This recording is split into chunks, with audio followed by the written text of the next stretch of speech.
Hancurnya bangsa Yahudi merupakan salah satu dari tanda-tanda datangnya hari kiamat. Dimulai dengan sebuah perang besar yang melibatkan banyak bangsa di dunia. Sebelum terjadi perang ini, ada beberapa peristiwa lain yang menyebabkan terjadinya perang ini menurut kronologi hadis akhir zaman, hasil dari penelitian ilmuwan muslim. Pertempuran dahsyat ini dikenal dengan nama Armageddon, di mana lokasi utama dari perang ini adalah di lembah Megiddo atau Magedon, Palestina. Mungkin ada beberapa orang yang menganggap bahwa perang Armageddon hanyalah sebuah film fiksi buatan Hollywood. Kenyataannya, Hollywood yang didukung Yahudi memang mau menyembunyikan fakta tentang Armageddon ini melalui propaganda sebuah film. Padahal di kalangan para ahli kitab, mereka telah mempelajari tentang perang ini dan senantiasa siap untuk menghadapinya. Disebutkan dalam kitab Zakaria bahwa sebagian besar bangsa Yahudi akan mati dalam perang Armageddon dan 2/3 dari mereka akan musnah. Sementara dalam kitab Zagial disebutkan akan berlangsung 7 bulan sehingga rumah Israel berhasil mengubur mereka sebelum membersihkan bumi. Sebutan Armageddon sebenarnya tidak ada dalam suatu hadis, hanya saja disebut dalam penelitian Kristen dan ahli kitab. Menurut bahasa Ibrani, Ar berarti gunung atau bukit, dan Megiddo adalah nama sebuah lembah di Palestina, sebuah tempat yang cukup strategis dari segi peperangan. Perang ini juga dikatakan sebagai perang terakhir, dengan menggunakan seluruh kekuatan, berbagai peralatan senjata modern yang canggih. Mungkin perang itu adalah Perang Dunia Ketiga, yang disebut-sebut sebagai perang nuklir. Banyak yang mengatakan bahwa dalam Perang Dunia Ketiga nanti, nuklir akan banyak digunakan. Ada diceritakan juga dalam kitab Bahrul Mazi, Perang Dunia Ketiga yang diprediksi akan terjadi dalam waktu yang sangat singkat. Tetapi kemusnahannya amat dahsyat, sehingga dikatakan dunia setelah itu akan kembali menjadi seperti abad pertengahan, di mana tentara hanya menunggang kuda dan bersenjatakan pedang seperti perang zaman dahulu. Jika Perang Dunia Ketiga adalah berjuang dengan senjata nuklir, yang keempat akan berjuang dengan busur dan anak panah, kata Louis Lord Mountbatten. Saya tidak tahu dengan apa senjata Perang Dunia Ketiga akan digunakan, tetapi Perang Dunia Keempat akan bertempur dengan kayu dan batu, pendapat dari Albert Einstein. Maka apakah pernyataan Einstein dan Mountbatten hanya kebetulan? Konon ini disebabkan semua teknologi tidak bisa digunakan lagi pada masa itu karena EMP atau Electromagnetic Pulse dari senjata nuklir itu. Jadi kekuatan tentara ketika Perang Dunia Keempat nanti adalah seimbang dan tidak berat sebelah karena semuanya menggunakan peralatan yang sama. Bahkan ada sebagian hadis yang menekankan akhir zaman nanti akan terjadi perang menggunakan pedang dan Dajjal akan disembelih dengan pedang. Serta ada pula pendapat lain yang mengatakan Dajjal nanti akan mati ditusuk semacam tombak. Salah satu hadis Nabi SAW juga menyebut Yahudi Zionis kemudian akan bersembunyi di balik-balik batu dan kayu dan hanya aman di belakang pohon Yahudi yaitu pohon Garkat yang saat ini telah banyak ditanam di wilayah Palestina. Pohon ini berduri keras dan durinya beracun. Tingginya bisa mencapai 1-2 meter. Akarnya mengeluarkan duri dan bulu. Kemudian daunnya berbentuk seperti sendok kecil, berwarna hijau segar. Biasanya sekumpulan 3 daun dilengkapi duri-duri di sampingnya. Sedangkan bunganya berwarna putih kebiru-biruan, dan buahnya berwarna merah seukuran dengan biji buah hims. Meskipun bentuknya seperti semak-semak, tidak menyerupai pohon seperti namanya. Tanaman ini juga memiliki manfaat untuk kesehatan manusia. Salah satunya adalah bisa mengobati penyakit kuning. Pohon ini selalu berdaun di sepanjang tahun. Bunganya berbentuk seperti trompet. Biasanya, hewan seperti unta jika sakit akan mencari dan mendatangi pohon ini untuk dimakan.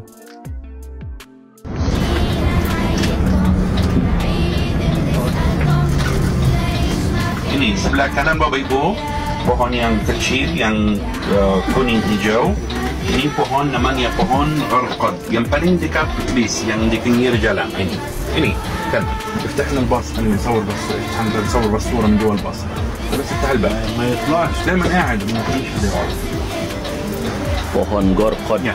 Ini sebelah kanan pohon gharqad yang tersebut di dalam hadis Muhammad sebagai pohon Yahudi atau pohon yang melindungi orang Yahudi pada perang akhir zaman.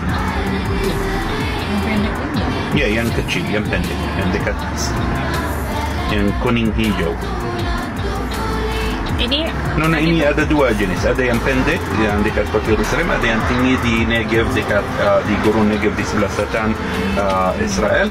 Sekarang tersebut di dalam hadis Muhammad sebagai pohon Yahudi yang melindungi orang Yahudi pada perang akhir zaman. Perang akhir zaman juga terkenal sebagai perang Armageddon. Armageddon di dalam bahasa Inggris tidak punya arti karena itu bukan bahasa Inggris. Armageddon dibawa dari dua kata Aram, yaitu Har Megiddo. Har artinya gunung, Megiddo nama kota yang terletak di lereng gunung di utara tanah suci di daerah Galilea. Jadi dekatnya akan terjadi perang dunia yang terakhir antara tentara Muslim dan tentara Yahudi. Kenapa tidak ada tentara Nasrani? Karena itu setelah Isa alaihissalam turun, setelah mereka tahu bahwa tidak ada agama Nasrani, jadi orang Nasrani masuk ke agama Islam atau keyakinan Yahudi, berperang. Tentara Yahudi dikalahkan, disembunyikan di belakang pohon, di belakang batu. Pohon atau batu akan kasih tahu tentara Muslim bahwa ada tentara Yahudi yang disembunyikan di belakangnya, kecuali pohon gharqad, dan itu tersebut dalam hadis Muhammad sebagai pohon Yahudi.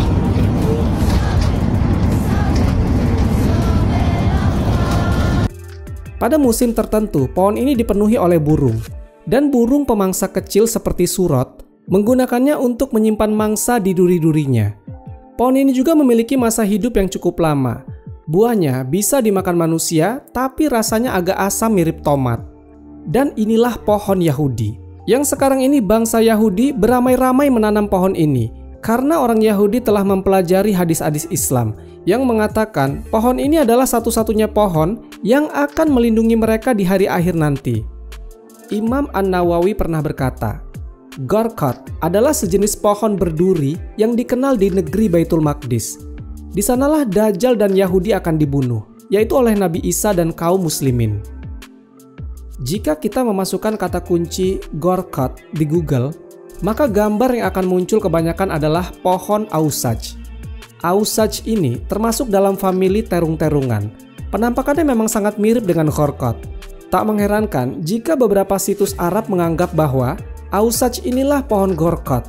Atau bisa juga mereka mengambil pendapat dari Abu Hanifah Ad-Dinawari yang menyatakan, bila pohon Ausaj telah besar, maka disebut Gharqad. Memang agak membingungkan jika kita melihat dalam Mujamul Wasit, salah satu kamus bahasa Arab. Di situ diterangkan, Gharqad adalah pohon yang tingginya antara 1-3 meter, tergolong dalam famili terung-terungan. Batang dan dahannya berwarna putih mirip pohon Ausaj, dari segi daunnya yang lunak dan dahannya yang berduri. Adapun bunganya berleher panjang dan berbau harum, berwarna putih kehijauan. Buahnya berbentuk kerucut dan dapat dimakan, dikenal juga dengan nama Gharqad. Wallahu a'lam mana yang benar. Yang jelas, di dalam kamus itu dikatakan mirip pohon Ausaj, yang artinya bahwa Gharqad bukanlah Ausaj. Israel memang gencar melakukan penghijauan di sana. Bahkan, upaya penanaman pohon itu telah dilakukan sebelum berdirinya negara Israel pada 1948. Jewish National Fund atau JNF merupakan salah satu organisasi yang gencar melakukan penanaman itu. JNF atau Keren Kemet LeYisrael didirikan pada Kongres Zionis kelima di Basel tahun 1901. Sejak didirikan, JNF atau KKL gencar membeli tanah saat wilayah Palestina masih berada di bawah Khalifah Turki Utsmani. Pada 1935 lalu, misalnya JNF mengklaim menanam 1,7 juta pohon di kawasan seluas 7 km persegi di tanah Palestina. Kini, apa yang disampaikan Nabi SAW pada 14 abad silam telah menjadi nyata. Muslim telah berperang dengan Yahudi. Zaman sedang menunggu terwujudnya pertanda lain, yaitu ketika batu dan pohon berbicara dan mengatakan, "Wahai Muslim, wahai hamba Allah, di belakangku ada orang Yahudi, kemari dan bunuhlah dia," serta diamnya pohon Gharqad. Lantas, sudah berapa banyak pohon Gharqad ditanam di Israel? Sampai saat ini tidak ada data yang pasti. Bahkan data-data tentang pohon ini terkesan menghilang dari situs-situs di Israel, termasuk situs milik GNF. Situs organisasi ini mengklaim hanya menanam zaitun, pinus, dan akasia. Hingga 2007, organisasi ini menggalang dana untuk menanam pohon dengan harga $18 per pohon ini. Mengklaim telah menanam lebih dari 240 juta pohon. Jumlah pohon yang ditanam GNF hampir sama dengan jumlah penduduk Indonesia. Dari Abu Hurairah radhiyallahu anhu, sesungguhnya Rasulullah shallallahu alaihi wasallam bersabda, "Tidak akan terjadi kiamat sampai umat Islam berperang dengan seluruh Yahudi. Umat Islam akan membunuh mereka, sehingga saat mereka bersembunyi di balik batu dan pohon, tiba-tiba pohon dan batu-batu itu bersuara menjerit memanggil umat Islam, agar datanglah kamu ke sini dan bunuhlah orang-orang Yahudi itu, kecuali pohon Gorkot, karena ia adalah pohon Yahudi." Hadis sahih riwayat Al-Bukhari dan Muslim. Hadis di atas dari segi kekuatan sanadnya termasuk hadis sahih dan termasuk dari tanda-tanda kenabian Rasulullah SAW yang berkaitan dengan mukjizat berkenaan peristiwa yang akan terjadi di masa yang akan datang. Namun ada perkara yang kurang kita sadari selama ini, yaitu bahwa hadis ini baru terasa relevan di zaman sekarang ini saja. Sepanjang 14 abad lamanya, setiap orang yang membaca hadis ini di zamannya akan sedikit berkerut kening. Mengapa? Sebab di masa mereka hidup, sejarah Yahudi tidak seperti sekarang. Mereka belum menjadi sebuah negara superpower. Keangkuhan Yahudi dengan negara Israelnya belum pernah berlaku sepanjang 14 abad lalu. Keberadaannya baru muncul di abad 20-an ini atau abad 14 Hijriah. Orang Yahudi sepanjang sejarah Islam selalu berada di bawah perlindungan negeri-negeri Islam. Komunitas Yahudi ini selalu dimusuhi oleh semua bangsa dan negara di sepanjang sejarah. Orang Yahudi pernah disiksa oleh Nazi Jerman di zaman Hitler. Hampir tidak ada tempat untuk Yahudi kecuali di dalam negeri Islam. Mereka hidup aman tinggal di wilayah kekhalifahan Islam karena undang-undang Islam melarang memerangi ahlu zimmah atau kafir zimmi. Salah satu penguasa yang anti-Yahudi adalah Spanyol Kristian. Ketika Spanyol dikuasai rejim Katolik, bukan hanya umat Islam yang diusir, tetapi juga kalangan Yahudi. Tidak ada satupun tanah di dunia ini yang mau menampung bangsa ini, kecuali penguasa Muslim Turki Utsmaniyah. Maka selama 14 abad lalu, hadis ini cukup mengherankan umat Islam. Bagaimana mungkin umat Islam yang selama ini melindungi bangsa Yahudi serta mengharamkan darah mereka lantaran mereka termasuk ahlu zimmah, tiba-tiba akan memerangi Yahudi sampai mati. Bahkan batu dan pohon akan memerintahkan umat Islam untuk membunuh mereka juga. Teka-teki hadis ini baru terjawab pada tahun 1948. Ketika masyarakat Yahudi dunia melakukan pencerobohan dan menjajah sebuah negara Islam merdeka, Palestina. Pada tahun 1967, semakin jelas lagi hadis ini. Karena ternyata komunitas Yahudi yang selama 14 abad hidup di bawah perlindungan, asuhan dan kerohiman umat Islam tiba-tiba berubah menjadi serigala liar yang mengakibatkan perang Arab-Israel.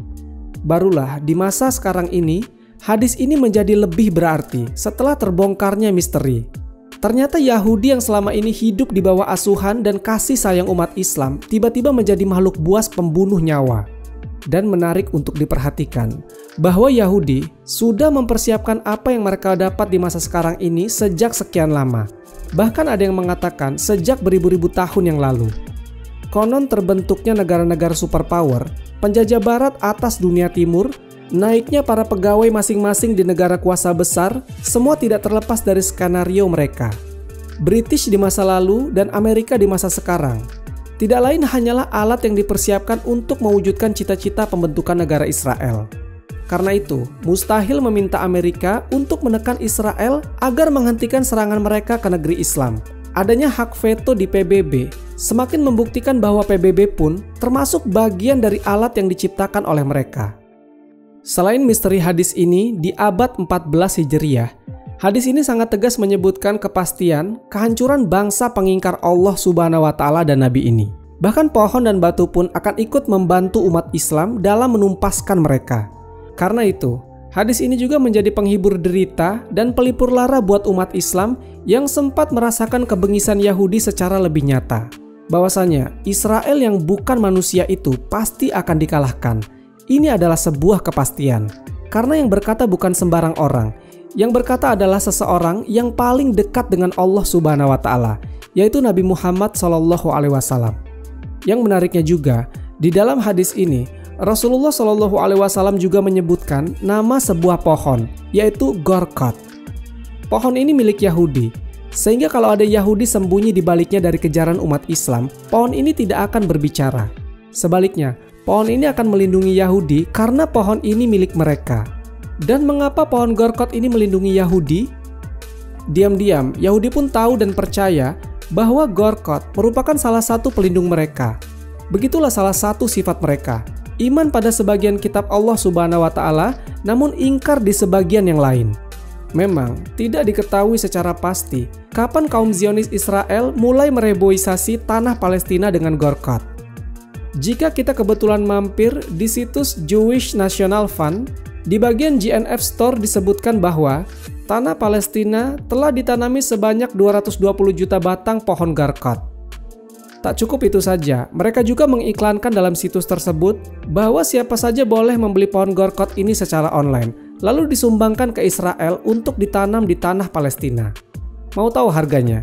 Sebatang pohon dihargai sebesar $18 dan yang membeli 3 batang cukup membayar $36 plus gratis 1 batang. Calon pembeli juga bisa memilih cara pengepakan, bisa pakai plastik atau peti kayu. Sedangkan waktu pengirimannya, pembeli bisa memilih antara super cepat, cepat, dan reguler. Tersedia juga sebuah nomor hubungan internasional untuk keterangan lebih lanjut. Oh iya, hanya mata uang dolar Amerika yang diterima sebagai alat pembayarannya.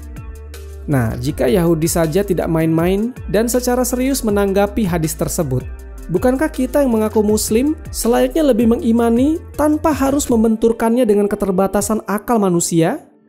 Benar bahwa semua benda itu ciptaan Allah Subhanahu wa Ta'ala. Seharusnya semuanya tunduk dan patuh kepada kehendak-Nya. Bukan hanya pohon, bahkan tanah, langit, bumi, dan semua kandungannya tunduk kepada Allah Subhanahu wa Ta'ala, baik secara terpaksa maupun secara sukarela. Sebenarnya jin kafir atau iblis sekalipun juga makhluk ciptaan Allah Subhanahu wa Ta'ala. Kalau Allah Subhanahu wa Ta'ala kehendaki, bisa saja iblis tidak kafir. Kalau Allah Subhanahu wa Ta'ala kehendaki, bisa saja tidak ada skenario iblis ingkar atas perintah Allah Subhanahu wa Ta'ala untuk sujud kepada Adam alaihissalam. Tapi yang kita tahu, semua itu adalah kehendak Allah Subhanahu wa Ta'ala. Sehingga kita dapati iblis melakukan tindakan kemungkaran yang dilarang, bahkan membangkang terhadap perintah Allah Subhanahu wa Ta'ala. Kalau kita berpikir pakai logika, seharusnya iblis tidak boleh membangkang. Bukankah dia itu makhluk Allah Subhanahu wa Ta'ala? Tetapi sekali lagi, kita beriman kepada Allah Subhanahu wa Ta'ala dan juga kepada sifat-sifatnya. Dan salah satu sifat Allah Subhanahu wa Ta'ala adalah berkehendak. Di antara kehendak-kehendak Allah Subhanahu wa Ta'ala itu, Allah Subhanahu wa Ta'ala ternyata menghendaki iblis membangkang. Akan tetapi, bukan pada tempatnya untuk mempersoalkan Allah Subhanahu wa Ta'ala atas setiap kehendaknya. Dan itulah bedanya, Tuhan dan bukan Tuhan. Tuhan itu berkehendak, dan tidak perlu ditanya-tanya latar belakang semua yang dikehendakinya. Sebaliknya, hanya yang bukan Tuhan saja yang boleh ditanya-tanyai kalau bertindak. Kalau kita melakukan dosa dan maksiat atau hal-hal lain yang tidak senonoh, maka kita akan dimintai pertanggungjawaban paling tidak nanti di akhirat. Sedangkan Tuhan tidak perlu dan bukan dalam kedudukan untuk disoal siasat mengapa melakukan ini dan mengapa melakukan itu. Sebab hakikat Tuhan adalah mutlak. Mutlak, tidak perlu menjelaskan apa yang dikehendakinya. Kembali lagi ke pohon Gorkot. Tentu saja bukan berarti pohon ini kafir.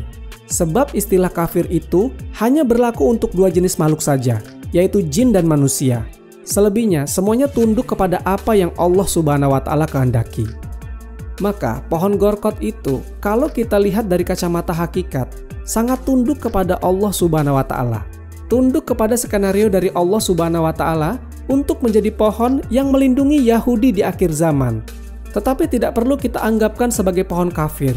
Yang kafir itu hanyalah Yahudi, yaitu mereka yang ingkar dan membangkang dari ketentuan Allah Subhanahu wa Ta'ala yang bersifat formal. Wallahu a'lam bishawab. Semoga kisah ini bermanfaat. Lebih dan kurangnya mohon dimaafkan. Yang benar datangnya dari Allah Subhanahu wa Ta'ala, khilaf atau keliru itu datangnya dari saya pribadi sebagai manusia biasa. Sampai ketemu di kisah-kisah seru yang penuh makna selanjutnya. Saya akhiri. Wassalamualaikum warahmatullahi wabarakatuh.